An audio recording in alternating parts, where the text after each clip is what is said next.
राम राम मित्रांनो, मी अमोल कोळेकर पाटील. महाराष्ट्रामध्ये मनसेसाठी सध्या सगळ्यात धक्कादायक बातम्या सुरू आहेत, सगळ्या अपडेट सुरू आहेत. मनसेची मान्यता रद्द होणार आहे, मनसेला मतं कमी पडलेले आहेत, मनसेचा उमेदवार निवडून आला नाही, ह्या सगळ्या गोष्टीबद्दल सविस्तर आपण बोलणार आहोत. खरं तर मनसेसाठी खरोखर ही धक्कादायक बाब आहे, गोष्ट आहे. आणि महायुतीला जो काय प्रचंड बहुमत मिळालेलं आहे, कुठल्याही लाट नसताना, कुठलाही माहोल नसताना, खरं तर ह्याच्याबद्दल सगळ्या लोकांनी एकत्र येऊन चौकशी करायला पाहिजे की हे सगळं कसं घडलं, काय घडलं. कारण खूप सारे ठिकाणं अशी आहेत मित्रांनो, पहिल्या उमेदवारामध्ये आणि दुसऱ्या उमेदवारामध्ये जवळजवळ तुम्हाला सांगतो 50% डिफरन्स आहे. असं कधीच होत नाही. खूप ठिकाणी असे, खूप ठिकाणी म्हणजे राजू पाटील का कल्याणचे आमदार, त्यांच्यामध्ये घ्या उमेदवाराला म्हणजे भोईरला भेटलेत किती, मोरेंना किती मिळालेत मतं, 1,20,000च्या आसपास. राजू पाटलांना किती मिळाली, 60-70 हजाराच्या आसपास. त्यांच्या दोघांच्या मधला डिफरन्स किती आहे बघा. अशा बऱ्याच ठिकाणी हितेंद्र ठाकूर झाले, क्षितेश ठाकूर झाले, तुम्हाला सांगतो असे खूप ठिकाणी अशी हे उमेदवार आहेत ज्यांचा पहिला आणि सेकंड उमेदवारामध्ये खूप मोठा डिफरन्स आहे. 40-40, 50-50 हजारामध्ये उमेदवार काही असतात. अजित पवार आहेत, नो डाऊट. अजित पवारांचा इतिहास राहिलेला आहे, लाखांच्या मतांनी लीड घेऊन निवडून येणं. अजित पवारांबद्दल काय प्रॉब्लेम नाही, तिथं आहे. याच्या आधी पाठीमागं बघायला मिळाले आपण काही ठिकाणी काटावर पास होणारे उमेदवार यावेळेला 50-50 हजाराचं लीड घेतलं. ठाण्याचे आमचे अविनाश जाधवांच्या जागेवरती संजय केळकर, ज्या व्यक्तीने 5 वर्षामध्ये काडीचं काम नाही केलं, 5 वर्षामध्ये ज्या नगरसेवकांनी रस्ते केले, त्याचा प्रचार केला विधानसभेमध्ये, अशा उमेदवाराला 1,20,000 1,30,000 मतं मिळतात. आणि अविनाश जाधवला ते सगळं भयानक आहे. आणि ह्याच्यामुळं सांगतो की सगळ्यांनी एकत्र आलं पाहिजे. उद्या बच्चू कडूंचं आंदोलन आहे सगळ्यात मोठं, EVMच्या हे निवडणूक रद्द करण्याबद्दल, ही पुन्हा लावण्याबद्दल. अचलपूर या ठिकाणी आंदोलन आहे त्यांच्या मतदारसंघामध्ये, तिथून ते जिल्हाधिकारी कार्यालयावरती घेऊन जाणार आहेत ते आंदोलन. मला वाटतं उपोषणाला बसणार असतील, कारण मला माहिती नाही, परंतु ज्या आंदोलनाला सगळ्यांनी सपोर्ट केला पाहिजे, ज्यांना असं डाऊट आहेत. काही भयानक आहे. मनसेसाठी का धक्कादायक गोष्ट आहे, मनसेला अत्यंत कमी मतं मिळाले, 1.26% मतं मिळाले त्या निवडणुकीमध्ये, जे की खूप कमी आहेत. एकही आमदार निवडून आलेला नाही आहे. आणि त्याच्यामुळं मनसेची मान्यता रद्द होणार आहेत. मान्यता रद्द होणार आहे म्हणजे काय, जे इंजिन चिन्ह आहे ते गोठवलं जाणार आहे. आणि इंजिन चिन्ह गोठवल्यानंतर जे फ्री चिन्ह आहेत, जे शिट्ट्या आहेत, कुकर आहेत, तुम्हाला सांगतो कब्बशी आहे, ह्या सगळे फ्री चिन्ह आहेत. यापैकी कुठलंही एक चिन्ह दिलं जाईल. परंतु जे चिन्ह म्हणजे एक आयडेंटिटी असते, ओळख असते. आणि खरोखर हे जर EVMमुळं जर हे सरकार आलं असेल, EVMमुळं जर एवढे सगळे सत्ता एवढे बहुमताने आले असेल, तर मात्र चौकशीची गरज आहे. आणि खरोखर रिझल्ट वेगळा भेटेल तुम्हाला बघायला. मनसेला एवढी कमी मतं, 2019ला एक आमदार निवडून आला मनसेचा. राज ठाकरेंनी एकही प्रचार म्हणजे मन लावून प्रचारही केला नव्हता त्यावेळेला. यावेळेला एवढ्या सभा घेतल्या, एवढं वातावरण असताना, एवढं सगळ्या ह्या गोष्टी असताना एकही आमदार नाही आला. उलट 1.26% मतं मिळाली. असं कसं होऊ शकतं. आणि BJPच्या लोकांना, सर्रास लोकांना तुम्ही 1-2 ठराविक काढले ना, BJP असेल, एकनाथ शिंदे असतील, अजित पवारांचे असतील, लाडकी बहीण योजनेचे त्यांना बेनिफिट मिळाले, त्यांचा फायदा त्यांना झाला, अजिबात त्याच्याबद्दल दुमत नाही आहे. पण इतक्या लेवलला झाला. आपण याच्या आधी एक व्हिडिओ बनवला आपल्या चॅनलवरती, जाऊन बघा. तो मनसेच्या नेत्याचा आहे, तो उमेदवाराचा. त्यांचं असं म्हणणं आहे की मी ज्या ठिकाणी राहतो, मी ज्या घरात राहतो, त्या घरामध्ये माझे 4 मतं आहेत. माझं, माझ्या बायकोचं, मुलीचं आणि पत्नीचं, आईचं.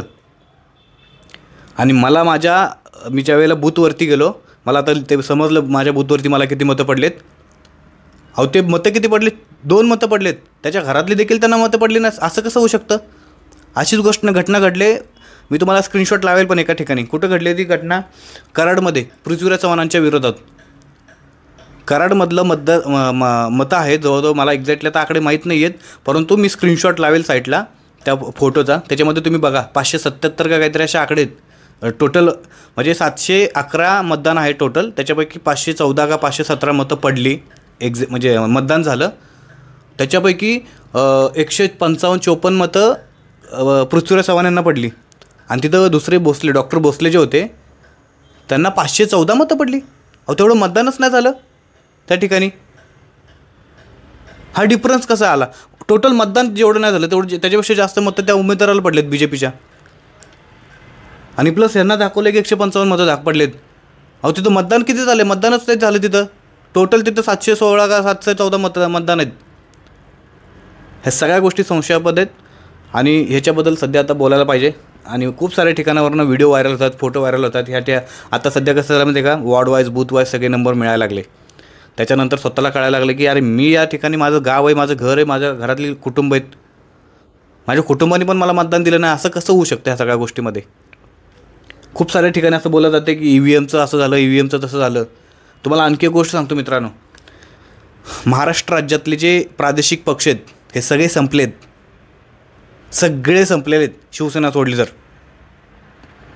मनसे एकमेव मनसे पक्ष होता ज्याला स्वतःचं हे होती, चिन्ह होतं आणि स्वतःचा एक मतदानाचा टक्का होता, एक आमदार होता.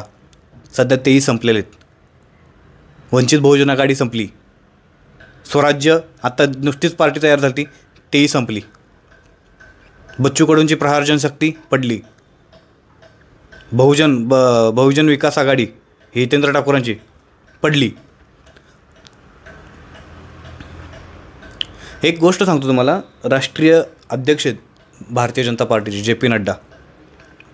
मला एक्झॅक्टली टाईम नाही माहिती, परंतु अंदाजे लोकसभेच्या अगोदर काही दिवसापूर्वी किंवा लोकसभेच्या अगोदर 5-6 महिने वर्षभरापूर्वी असेल, JP नड्डा यांनी एक वक्तव्य केलं होतं की एक वेळ अशी येईल की पूर्ण देशामध्ये सगळे प्रादेशिक पक्ष संपतील आणि फक्त एकच पक्ष राहील, तो म्हणजे BJP, आणि सगळ्यांना BJPमध्ये विलीन व्हावं लागेल. हे लोकसभेच्या आधीचं वाक्य. ह्याचा अर्थ काय? हुकुमशाही आहे. तुम्ही माझ्या शब्दावरती विश्वास नसेल तर जाऊन तुम्ही JP नड्डांचं ते वाक्य बघा. बरेचसे न्यूज चॅनलवरती असेल ते. JP नड्डांच्या अकाउंटवरून म्हणा किंवा इथून तर ते उडवलं असेल लोकसभेच्या वेळेला, पण बाकीच्या ठिकाणी बऱ्याच ठिकाणी आहेत, तुम्ही जाऊन चेक करा. सगळे प्रादेशिक पक्ष संपून एकच BJP पक्ष हा शिल्लक राहील ह्या देशामध्ये, असं वक्तव्य केलेलं आहे JP नड्डा यांनी. मजाक उडवले यार. कुठली लाट मला सांगा ना. 2014ला मोदी लाट, मोदी लाटेसारख्या महाराष्ट्रामध्ये इतिहासात कधी कुठली लाट आली नव्हती. अशा वेळेला या BJPला 120 मतं उमेदवार निवडून आलते. आता कुठली लाट होती सांगा ना, कुठली लाट होती ज्या लाटेमध्ये तुम्ही बोलताय की 135 आमचे आमदार निवडून आले, प्रचंड बहुमत मिळालं. मग प्रचंड बहुमत मिळालं असेल तर तुमचं अभिनंदन आहे. मग हे EVM मशीनचं जे घोटाळे निघत आहेत बाहेर, त्याच्याबद्दल काय बोलणार? कोण बोलणार आहे? जे आत्ता आपण ह्याच्या आधी व्हिडिओ बनवला, मनसेच्या उमेदवाराचं असं म्हणणं होतं की माझ्या घरातली मतं तर मिळालीच नाहीत. त्या काउंटिंग सेंटरला कित्येक मशीन 99% चार्जिंग होत्या, कित्येक मशीन त्यांचे सील तुटलेले होते, 3-3 सील असतात. परवा दिवशी ह्याच्या अगोदर एक आपण व्हिडिओ बनवला, EVM कसा हॅक होतं तो दाखवले. त्याच्यामध्ये देखील दाखवले की भले तो डमी असेल EVM, मी त्याच्याबद्दल म्हणत नाही की ओरिजिनल द्यावा, ओरिजिनल चेक करून बघतील. दुसरी गोष्ट अशी आहे की कल्याणचा जो शिवसेना उद्धव बाळासाहेब ठाकरे गटाचा एक नेता विभागाध्यक्ष, त्यांचं असं म्हणणं आहे की आम्ही EVM तिथून त्यांनी वॉकआउट केलं त्या सेंटरमधून, काउंटिंग सेंटरमधून. आणि काउंटिंगच्या दिवशी IAS अधिकारी जे होते, जिथले ते काही पदाधिकारी होते, अशा प्रकारची काय उत्तरं देत होती की उडवाउडीची उत्तरं देत होती प्रतिनिधींना. हे सगळं बघितलं संशयास्पद. मला आणखी माझ्याकडे बातमी अशी आली, मला एक्झॅक्टली माहिती नाही खरी काय खोटी गोष्ट, पण माझ्यापर्यंत पोहोचले, कदाचित तुम्ही ती चेक करावी. गुजरातमधून या मतदानाच्या दिवशी आणि त्या EVMच्या सुरक्षेसाठी असं मला माहिती आलेले की गुजरात पोलिसांचं सुरक्षा देण्यात आली होती गुजरात पोलिसांकडून. म्हणजे मला वाटतं काही स्टाफ त्यांनी मागवलेला, अतिरिक्त स्टाफ म्हणू शकतो आपण.